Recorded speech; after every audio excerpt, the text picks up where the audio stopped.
Thank you for joining us. Today with us is Samah Hafeez. She leads the Insight Partners post-sale and CS advisory practice, supporting around 300 global portfolio companies. Outside of work, she loves spending time with her children, traveling off the beaten path, indulging in high tea, and exercising with her husband. Before we begin, I gotta know, what is your favorite off the beaten path place you've been?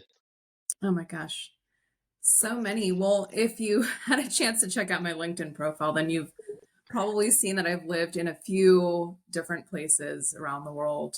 Prior to tech, I worked in international development, so had an opportunity to live in places like West Africa, East India, and those experiences were really foundational for me and allowed me to witness like the beauty and the character and the hospitality of people who, despite their hardships, their poverty, their immense suffering, somehow managed to remain grateful and find contentment in the little that they did have. So, and I still enjoy visiting these types of places because it helps me continuously like reprioritize what matters, fill my own cup, and focus my time and energy on the types of people and projects that really fuel my purpose. Right? It's about finding meaning, and I tend to find more meaning in those off the beaten path type of places than I do, say, in Vegas.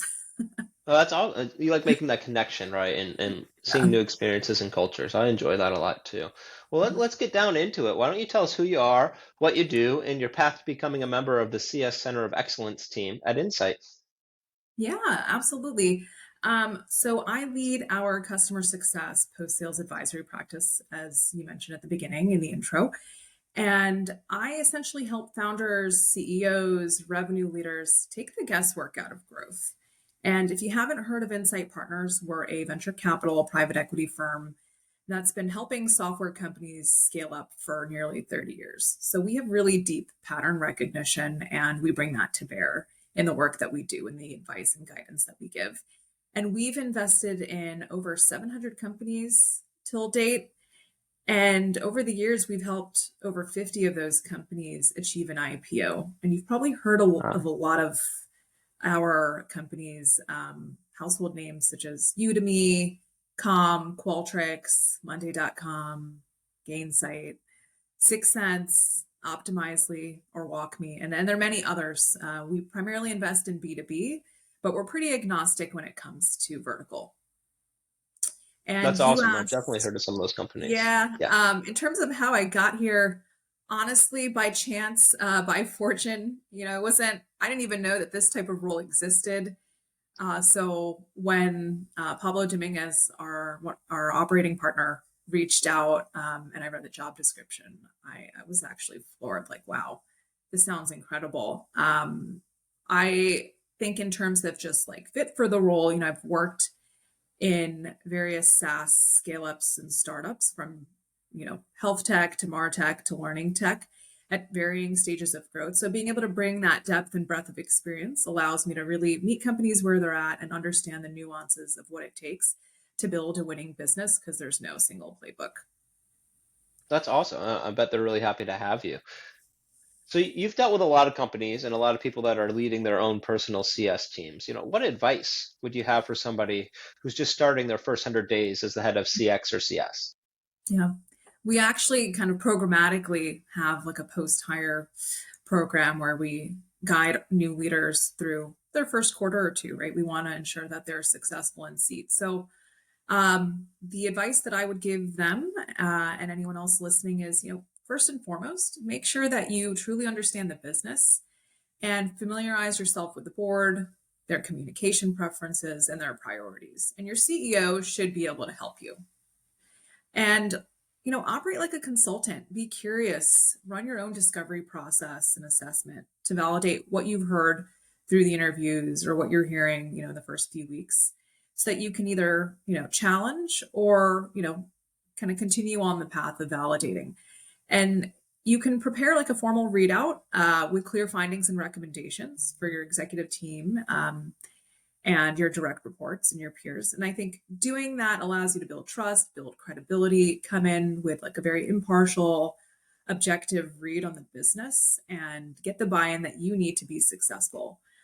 I also highly recommend that leaders in that first quarter or two, first 100 days, meet with as many customers, partners, and teams as you can, and maybe set a target or a goal. And that way you can kind of be disciplined about how you manage your calendar. Otherwise, folks are going to usurp your calendar very quickly. And this may be counterintuitive, but review as many support cases as you can, right? Support Hmm. um, cases tend to have archives that are incredibly rich and valuable.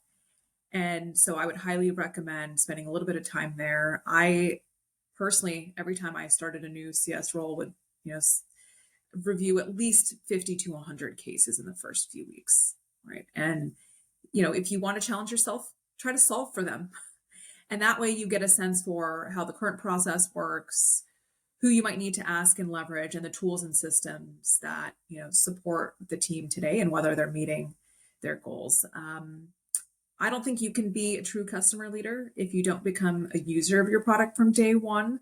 I've made the mistake of assuming that my goal was primarily management, and that didn't really help me build kind of the connective tissue with customers and with my team. So important to actually carve out the time, protect your calendar to learn how to actually use the applications that you're going to be, supporting.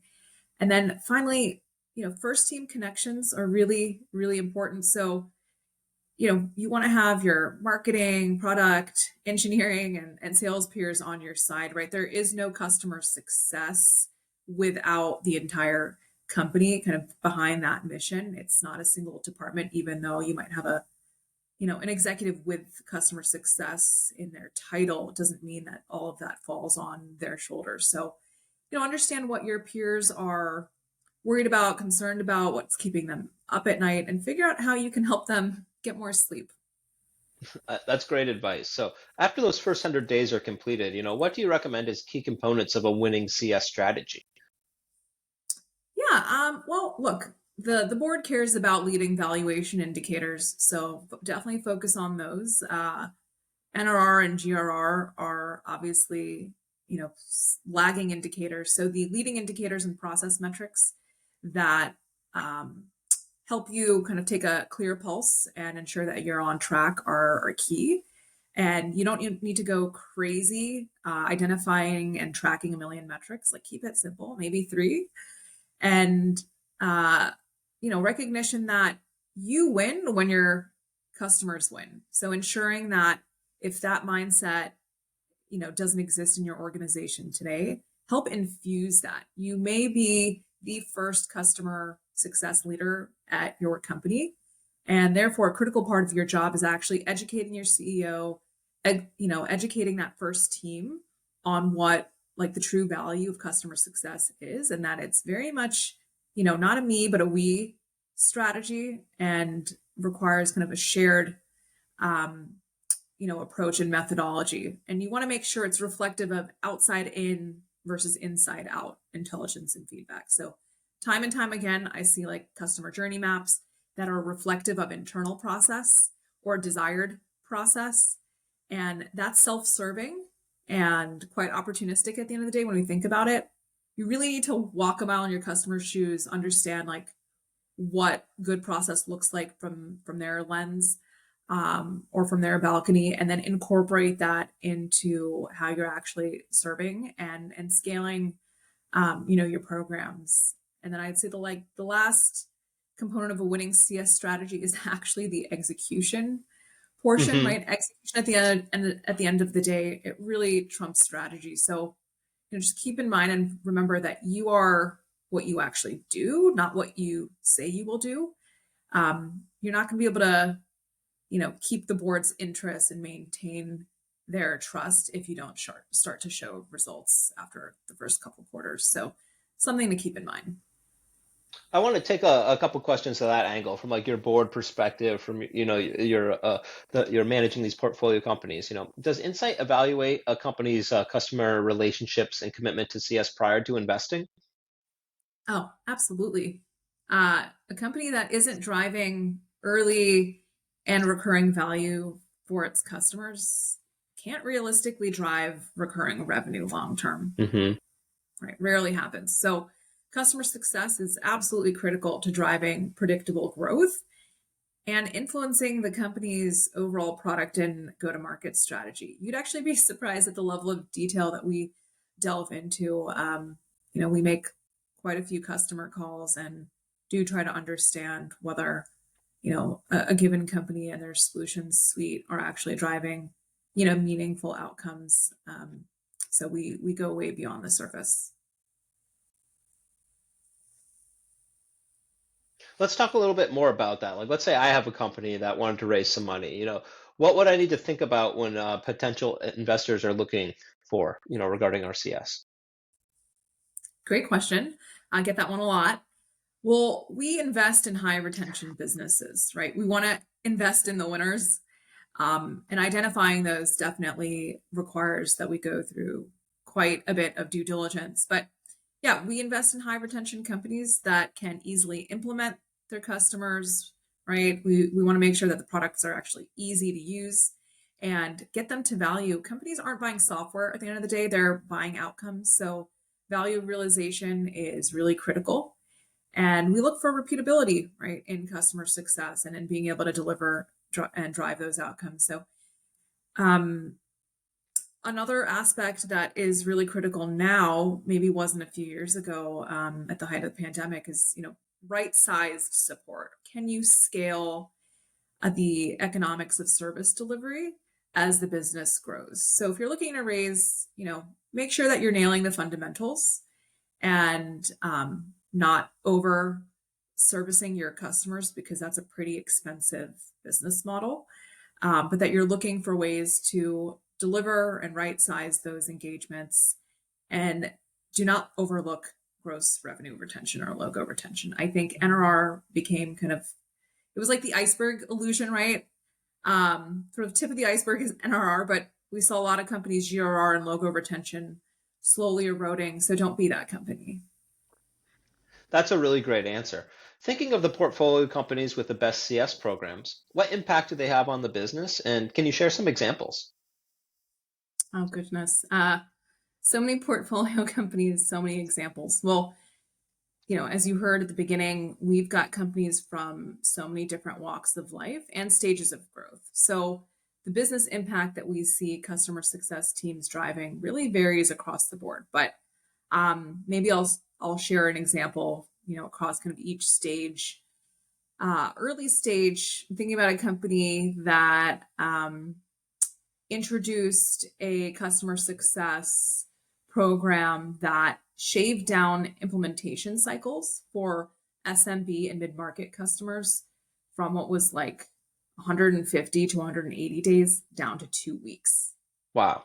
And it did take them a year to get there, but they eventually did. And this had a huge impact on revenue recognition. And it also accelerated their expansion deal cycles. So if you're listening and this sounds like something that is quite aspirational and unattainable, just know that we have companies that have been able to solve for this challenge. But it does take intentional thought, focus, and alignment internally to make that happen. I'll give you a growth stage example.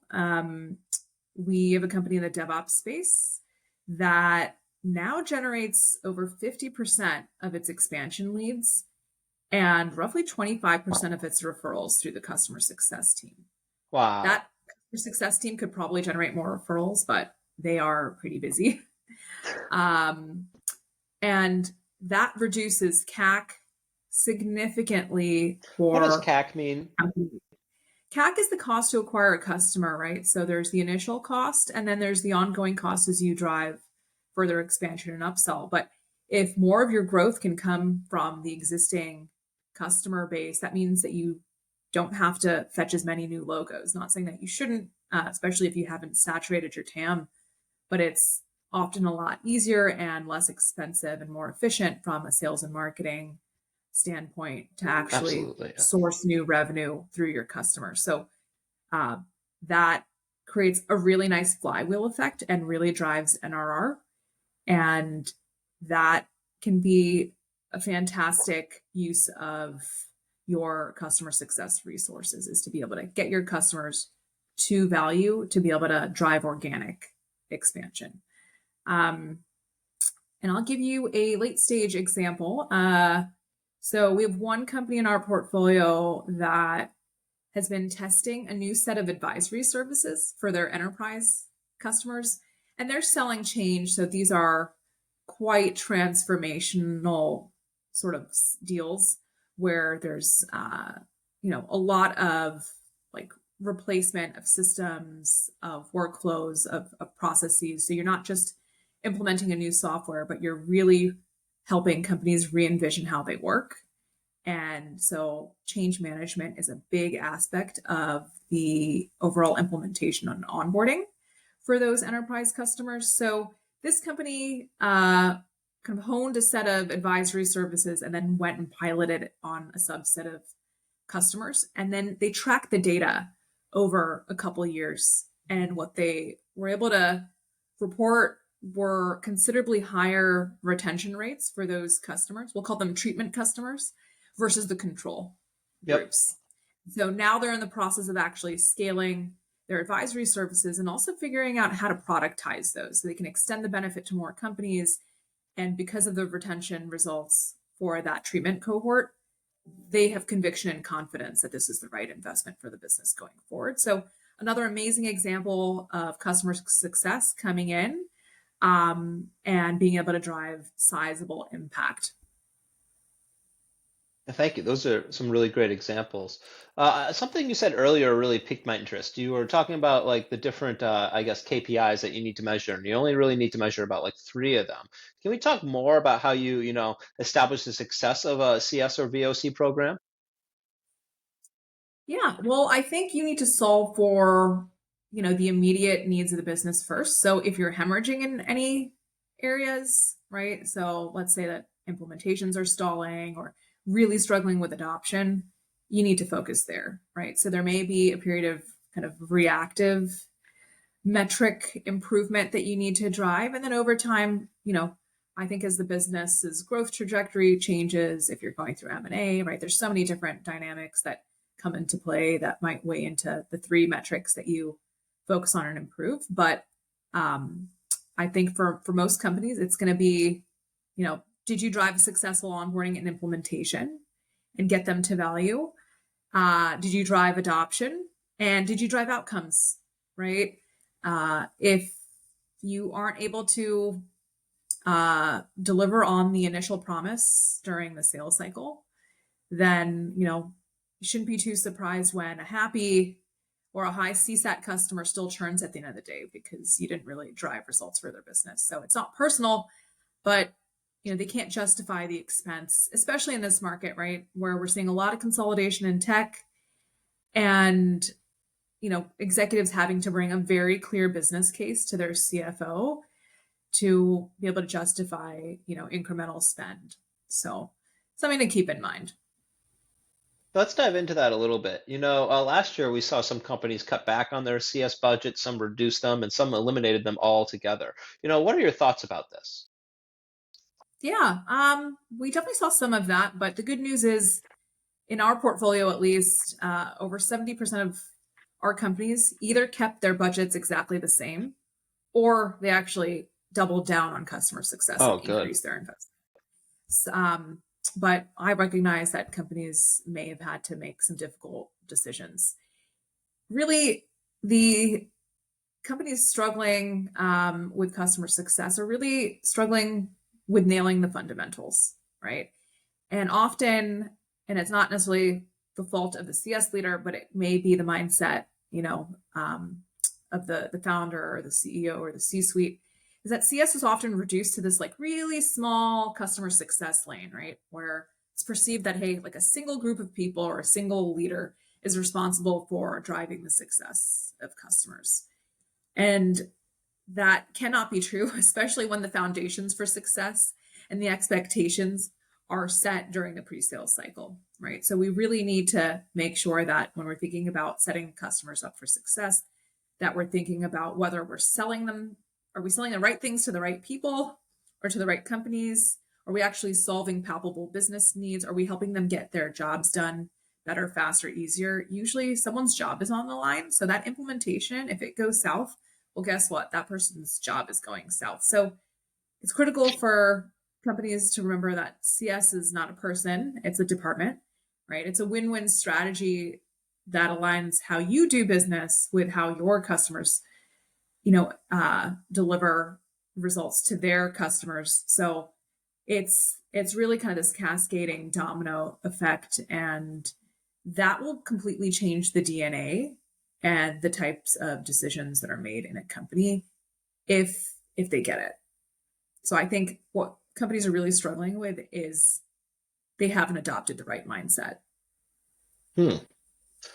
That's a really good answer. And what would they do to adopt this mindset? Like, how do you go from, you probably have tunnel vision, right? You think you know what you're doing is working. How do you take that step back from that and really understand like what I'm doing is wrong, I need to change? Learn from the highest retention customers, right? So you can find this data publicly on the internet if you look at, listen to earnings calls or look at public companies, right? Their reports on their websites, right? I mean, very easy to access that information. So, look at the gross margin, the retention rates of those businesses, and then see if you can network or, ping those folks on LinkedIn or through your professional circles. Ask them like what aspects of your go to market or your operations have you honed over time, and you start to develop your own pattern recognition. Talk to enough people and you're going to start to see common threads, common structures, and common practices and discipline that those companies imbibe. And again, I think it starts with the mindset, and the mindset really starts at the top with the CEO. And so companies that do customer success well often do it well because they have the backing and the sponsorship of the CEO. And that CEO understands that, again, it's a team sport and is there to make sure that his or her direct reports are working together towards a shared set of outcomes and a shared goal. So, again, back to the me versus we, very much the mindset is like, we're in this together. And there's no success if our customers aren't successful because they're paying your bills at the end of the day. So, Absolutely.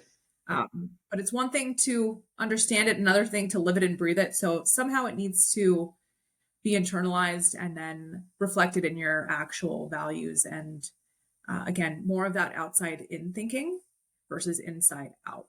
That's really good advice. I'm going to change the subject a little bit here, and this is a really fun question. What do you think is the future of customer success, customer experience? The future, look, customer success, customer experience, the future is definitely going to be influenced by advancements like generative AI.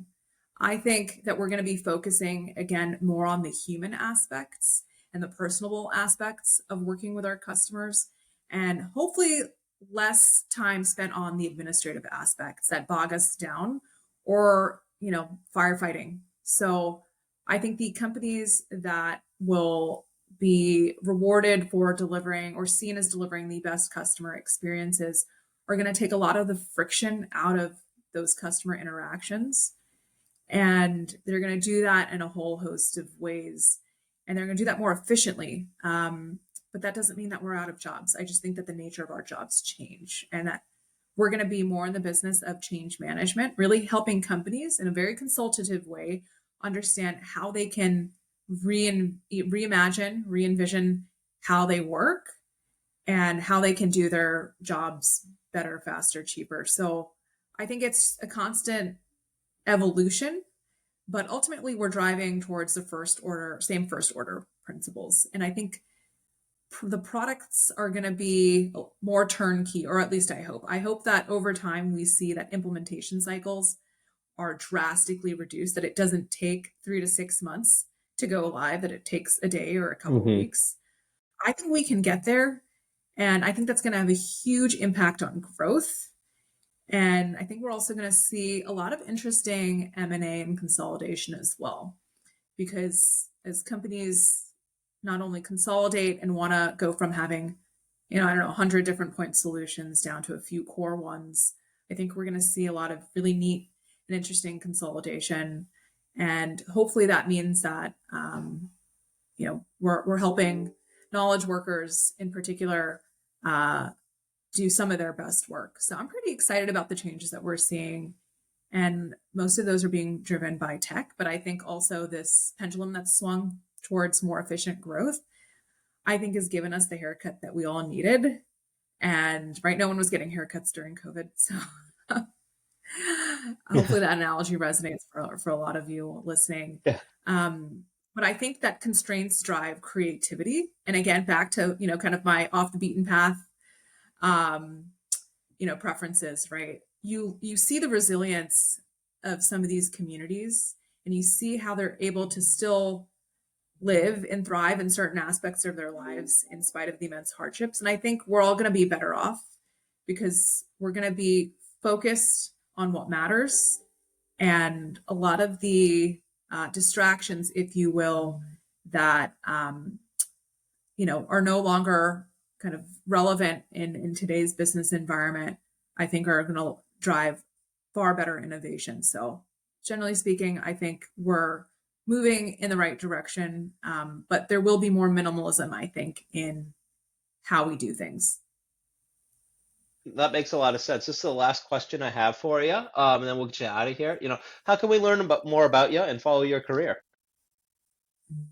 Well, I've got little ones, so when I'm not working, I'm hanging out with them. So if you want to learn more about me, come set up a play date with us. But if play dates or kids aren't your cup of tea, then connect with me on LinkedIn, or you can subscribe to the Insight blog if you don't already. Awesome. Well, thank you so much. I really appreciate your time. And until we talk again. All right. Thanks, Ben. This was fun. All right. Thank you. Bye bye.